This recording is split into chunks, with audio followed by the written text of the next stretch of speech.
আমি রিফতি আল জাবেদ। আমি বর্তমানে ঢাকা বিশ্ববিদ্যালয়ের যোগাযোগ বৈকল্য বিভাগে পড়াশোনা করছি।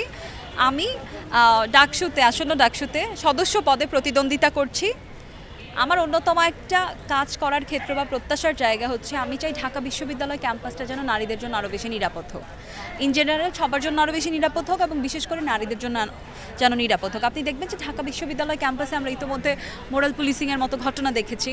ইভেন এই রিসেন্ট যে ঘটনাটা ঘটলো যে ফাহমিদা যখন রিড করলো, এটাকে কেন্দ্র করে আপনি দেখবেন তাকে কিন্তু রেপ থ্রেট দেওয়া হচ্ছে।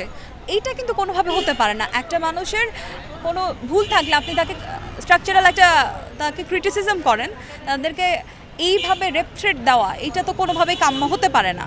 তো এই জায়গা থেকে আমার একটা প্রধান লক্ষ্য থাকবে, আমি চাই ঢাকা বিশ্ববিদ্যালয় ক্যাম্পাস যেন প্রতিটি শিক্ষার্থীর জন্য আরও বেশি নিরাপদ হোক এবং বিশেষ করে নারীদের জন্য আরও বেশি নিরাপদ হোক।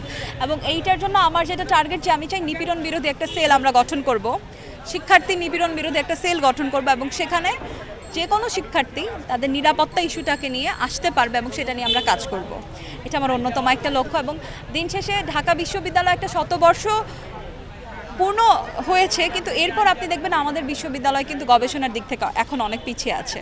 তো এইটা নিয়ে আমি কাজ করতে চাই। আমি চাই ঢাকা বিশ্ববিদ্যালয়ের জন্য একটা গবেষণা বান্ধব একটা বিশ্ববিদ্যালয় হয়ে ওঠে। আমাদের এখান থেকে অনেক বেশি উদ্ভাবন যেন বের হয়ে আসে এবং শিক্ষার্থীরা দিন শেষে মানুষের জন্য যেন কাজ করতে পারে, এই একটা চেষ্টা থাকবে। অনেক ধন্যবাদ।